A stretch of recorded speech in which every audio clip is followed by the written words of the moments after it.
Tuan-tuan, majlis ilmu ni macam-macam. Kadang-kadang berkenaan dengan akidah. Akidah kefahaman kita. Bila mana kita salah faham, kita rasa okey, tapi dengan sebab itu akan terfitnah, kita akan keluar daripada daerah keimanan.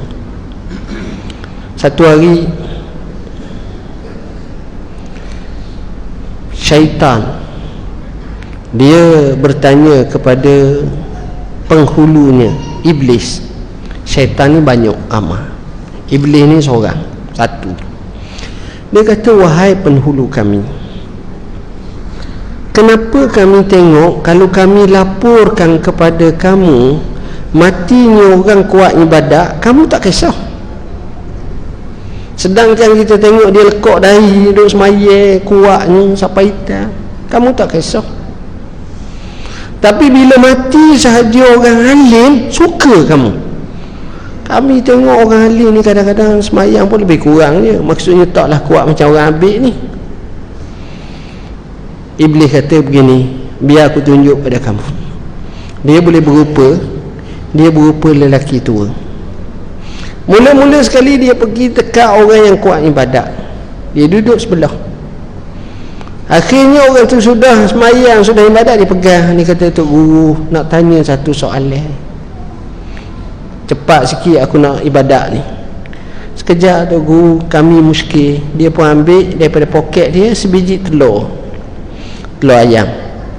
Dia kata, boleh tak Allah memasukkan dunia yang luas ni dalam sebiji telur ni? Jawab ni mana? Boleh.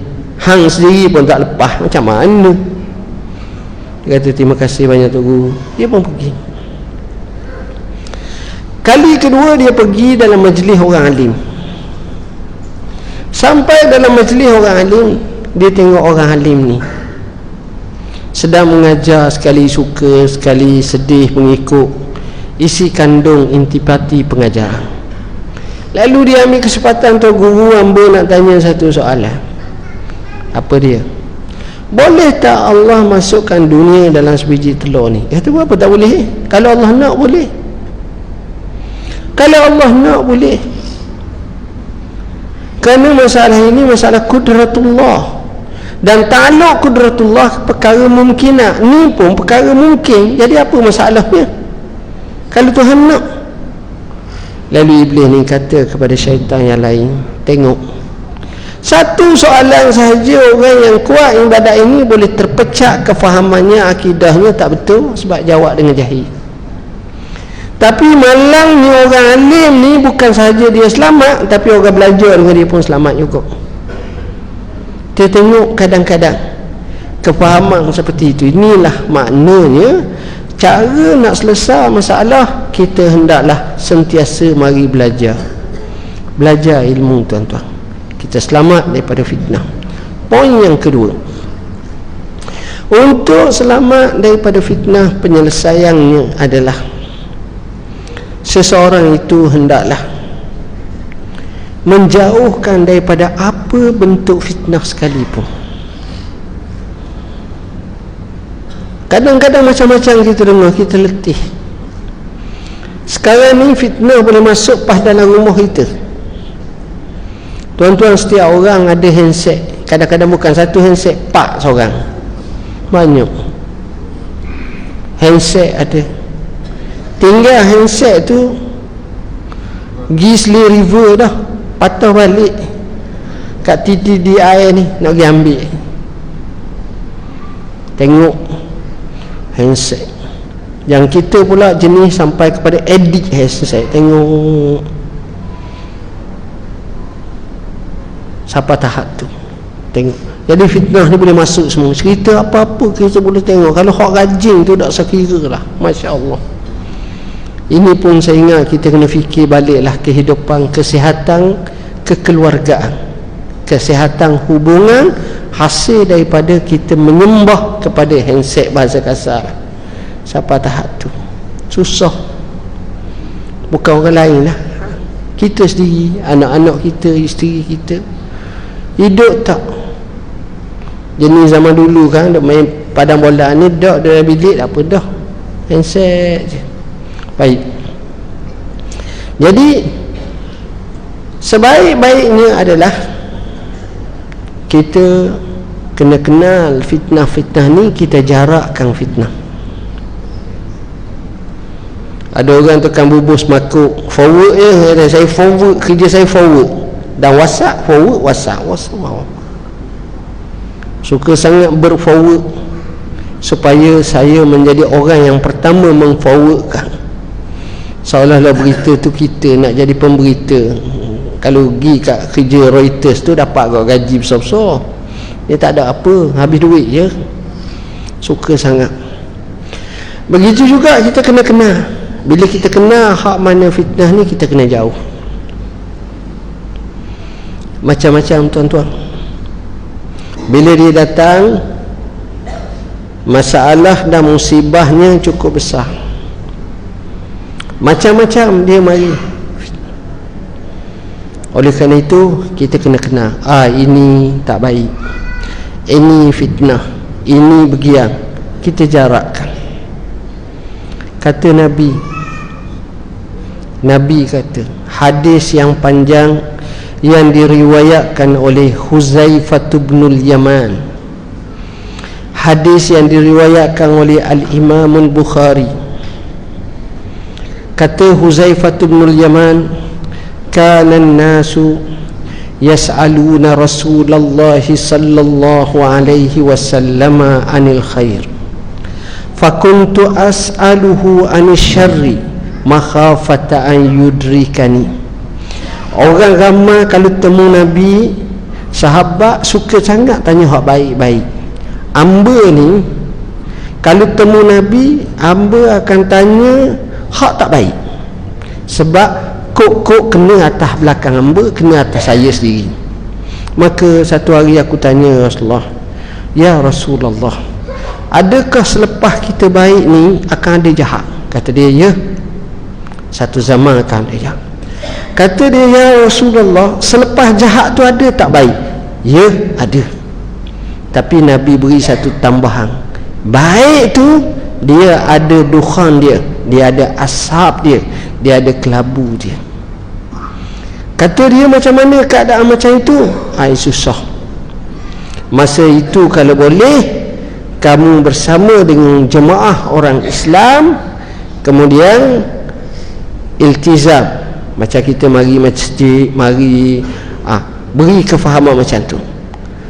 Kemudian kata dia, fitnah itu berlaku kerana adanya du'atun ala abwabi jahannam, ada penyeru-penyeru ke arah pintu-pintu neraka jahannam. Kalau kamu taatinya, kamu akan terjerumus sama. Kalau kamu tak mentaatinya, dia akan bunuh kamu. Jadi macam mana? Inilah dia, asingkan. Ada masa lebih banyak kita tak berkawan daripada kita berkawan. Ada masa lebih baik kita duduk rumah, kunci rumah, duduk begitu. Tapi saya tak suruh nak ajar awak gitu sekarang ni. Hak tu mungkin satu masa nanti kena pandai pilih kawan. Hak masuk penjara ramai. Mungkin 99% kita tanya, ni kenapa jahat sangat, bunuh orang 14 orang? Dia akan jawab, kerana kawan. Ni kenapa mengedar dada sampai 14 kilo? Kerana kawan. Ni kenapa buat ni, merokok? Kerana kawan. Semua kawan. Puca. Kita kadang-kadang kita tengok, okey, jangan tuan-tuan, ini kita kena kenal. Ini kita kena kenal. Sebab itu apa yang dia ajar pada kita, kita kena faham. Masa tu kita lari, kita jarakkan, kita kenal. Jahat pun kena kenal juga. Jahat pun kena kenal, bukan kena buat. Beza antara kena buat dengan kena kenal. Jangan. Jahat pun kena kenal. Orang Arab kata, araftu syarra la li syarri walakin li tawaqqi. Aku kenal kejahatan bukan nak buat jahat, tapi untuk selamat daripada jahat. Kadang-kadang kita tak tahu, tak boleh. kita kena kenal. Imam Syafi'i ni tuan-tuan, dia ni Allah bagi banyak ilmu. Imam kita, Imam Syafi'i ni Allah bagi banyak ilmu dan dia punya banyak keistimewaan. Salah satu ilmu Imam Syafi'i sempat belajar, dia belajar dan dia faham betul, namanya ilmu firasat. Ilmu ni tak ada dalam buku. Payah kita nak sebut firasat. Dia bukan macam matematik 2+2 4 dah. Ilmu firasat ni tengok orang kenal. Hak nombor satu kenal Nabi lah. Sebab itu Huzaifah tu dia kata pemegang rahsia Nabi. Kenal hak ni munafik, hak ni tak. Tapi Nabi tak pernah royak ke orang ni munafik tak pun. Cuma tanda-tanda. Imam Syafi'i ni kenal orang. Dia belajar ilmu ni di Yaman. Kata Imam Syafi'i rahimahullah ta'ala, satu hari aku berjalan sampai di sebuah tempat untuk aku berhenti, berehat, untuk sewa ke apa. Keluar seorang lelaki. Sekali first time aku tengok muka dia, terus dalam hati aku kata, ni jahat ni. Dia mari lalu dengan ilmu yang dia ada tu, tak baik suzon orang, tapi hak dia belajar tu, kalau macam ni ai berat ni.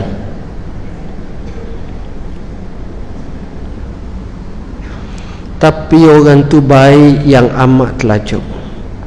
Saudara, mari saudara, ajak, siap makan, siap minum, beri layanan first class, bagus. Imam Syafi'i malam tu bila tengok keadaan macam tu, Imam Syafi'i kata, esok aku bakarlah ilmu apa ni, kitab aku tu tak betul, mengarut. Pahaman aku tu tak betul, mengarut. Pagi esok, maka Imam Syafi'i ucap terima kasih banyaklah kat orang ni atas jasa dia baik gini. Tuan-tuan tahu, royak saja nak pergi, orang ni pun kata tidak. Kejut Imam Syafi'i, kau buat ni bayar banyak ni, ni bayar, klaim habis. Dan klaim pula tinggi-tinggi, bukan harga biasa lah, bukan normal lah, abnormal. Lalu Imam Syafi'i pun alhamdulillah, syukur, rupa-rupanya ilmu aku betul lah. Aku ingat salah dah. Tuan-tuan, ini dia. Sebab itu bukan maknanya apa, tujuannya bila kita boleh tahu, kita boleh jarakkan. Kerana kawanlah yang paling payah sekali, yang membawa kepada ketidakbaikan kita. Orang cerdik kata, tunjuk kepada aku siapa kawanmu, aku akan boleh beritahu kepada kamu apa sifat kamu. Mu tunjuk je, mu rayak je siapa kawanmu, aku boleh rayak kepada kamu satu persatu, inilah sifatmu satu persatu. Sebab kata Nabi, al-mar'u ala dini khalilih falyanzur ila man yukhaliluh. Manusia ni di atas agama kawan dia, tengok siapa dia yang dia kawan. Mak saya kawan dengan orang jahat tapi saya baik, mak 2 hari boleh lah, tapi akhirnya rebah. Ini kena jaga betul. Melainkan orang tu kuwatut taksir, kuat sungguh, yang sifat dia nak jadi pendakwah. Berapa ramai orang nak dakwah orang tu, akhirnya orang tu dakwah balik ke dia, ramai juga. Ini dia. Oleh kerana itu, pilih kawan-kawan yang baik sebagai salah satu daripada penyelamat daripada fitnah ini. Yang ketiga, tuan-tuan, kita hendaklah memahami sesuatu perkara itu dengan kefahaman yang jelas, dengan matlamat yang jelas. Saya contoh paling mudah, harta. Siapa di sini nak harta dan nak kaya? Semua nak. Kalau orang tu kata saya tak nak harta, tak nak kaya, kita hantar dia ke hospital, cek balik dia punya mental apa makna, kok silap. Jadi semua orang nak kaya, okey. Tapi jarang kita bincang untuk matlamat martabat seterusnya nak kaya. Nak tanya, mu nak kaya nak buat benda apa? Ramai yang akan jawab, pertama saya nak beli kereta Bugatti Chiron 1, Porsche, Bentley, sebutlah hak mahal-mahal. Kedua, saya nak villa 1. Ketiga, saya nak kebun 1. Keempat, sebut macam-macam mengikut kefahaman dan bagaimana pengaruh dia pada sesuatu. Semua nak harta. Ada yang nak melabur, ada yang nak beli, ada yang nak membesar, ada yang nak ni, nak harta. Tapi tak ramai yang berkata, aku nak harta. Harta itu akan menjadi untuk aku perolehi pahala. Aku akan dapat pahala daripada harta tu, dengan infak, dengan wakafah, dengan sedekah, dengan apa. Minggu lepas saya bersama dengan seorang bilioner, Masya Allah, bukan orang Melayu lah agak. Kawan cerita, dia bawa duit selori sedekah. Kita air mineral selori pun lori kecil je dalam 14 buku je, tu je lah untuk masjid Ittisam ni, selori sedekah. Sebab itu Abdullah ibn al-Mubarak mengajar kita, dan ramai salafus salih kata, kaya ni kita nak, tapi jangan sampai dalam hati kita, cuma dalam tangan kita. Allahumma ja'ali dunya fi yadi wa la taj'alha fi qalbi. Ya Allah, jadilah dunia dalam tanganku, dalam genggam aku. Sebab kaya ni banyak. Berapa ramai orang kaya boleh masuk syurga Allah dengan sebab infak fi sabilillah. Sahabat Nabi rasa sedih. Dia pergi ke Rasulullah, dia kata, ya Rasulullah, zahaba ahlud dusur ilal jannah. Ya Rasulullah, orang-orang kaya masuk syurga dengan bergaya sebab dia boleh sedekah, kami tak boleh nak sedekah. Nabi kata, kamu akan sama dengan mereka kalau kamu zikir banyak, kecuali mereka zikir macam kamu juga. Tu dah lihat. Maknanya kefahaman tu bab harta jelas. Seorang kerja wiring, dia wiring, bendahari masjid dah mikir dah nak tahu berapa ni, nak tahu ke wiring tu. Sudah wiring tu, mak berapa mak, minta diskaun ke mak ni. Mak ni pun jawab, bendahari, mak saya kata kalau buat kat masjid tak payah ambil. Malu bendahari, minta, bukan bendahari sini lah, bendahari lain. Tak nak ceritanya, tu nak gambarkan sebab dia faham konsep. Dia faham konsep. Kadang-kadang macam tu tuan-tuan. Sebab itu bagi saya, kita masuk masjid, letaklah RM1, RM2, RM5. Satu je falsafah mudah. Falsafahnya, kalau awak simpan RM5 pun tak jadi kaya pun.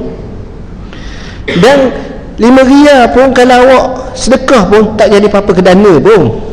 Kan jadi mudah hati.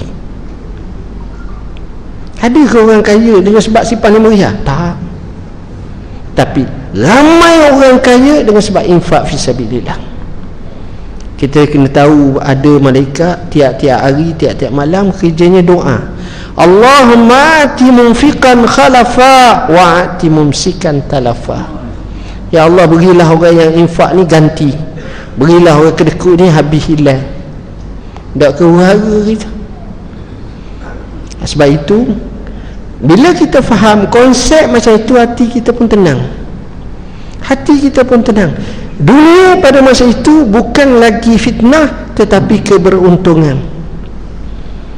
Anak yang kita dapat bukan lagi fitnah, tapi kita ingat kat dia, wa'mur ahlaka bis-salah wastabir 'alaiha. Memberitahulah keluarga kamu sembahyang dan sabar. Allah bab sembahyang perintah kita dua perkara, tuan-tuan. Satu, perintah kita dirikan sembahyang, aqimus salah. Satu lagi, perintah kita untuk perintah keluarga kita sembahyang, wa'mur ahlaka bis-salah. Dua untuk solat. Satu untuk kita sembahyang, dirikan sembahyang. Satu lagi perintah anak bini, jom sembahyang. Itu hebat. Kalau macam itu, dia tak jadi fitnah. Ini yang menyebabkan pahala kita akan kekal di hari akhirat. Awaladun salihun yad'ulah, ataupun anak yang soleh yang berdoa untuk dia, dan dia akan bahagia selama-lamanya, tuan-tuan. Artinya fitnah ni, tuan-tuan, bila kita faham, boleh kita tukar dengan kefahaman kita, akan dipahalakan dalam mizan hasanat kita pada hari yang dinyatakan yauma la yanfa'u malun wala banun illa man atallaha biqalbin salim. Kita sentiasa melihat perkara yang berlaku dan musibah itu sebagai satu kebaikan untuk kita muhasabah diri kita. Ada orang tu nak ajak pergi sejik ke surau pun payah, tapi bila bawa motor accident, kena kerak kaki sampai kat peha sebelah, duduk di masjid itu iktikaf lama pada Tok Imam pula. Kalau adab biasa tak pergi dah, tapi ni Allah bagi. Benar tak baik pada dia, tapi bila fikir baik menyebabkan dia dekat dengan Allah. Seorang lelaki paralyzed, duduk di hospital. Tiap-tiap petang dengan satu jumlah masa yang lama akan diiring kereta sorong, kereta wheelchair untuk ambil udara di luar hospital. Seorang doktor pakar tengok dia dan berkata, ni cerita Arab lah, kesian awak, anak-anak muda lain duk main bola, duk stadium, duk ni. Dia kata, tak tuan, saya gembira dengan apa yang saya jadi ni.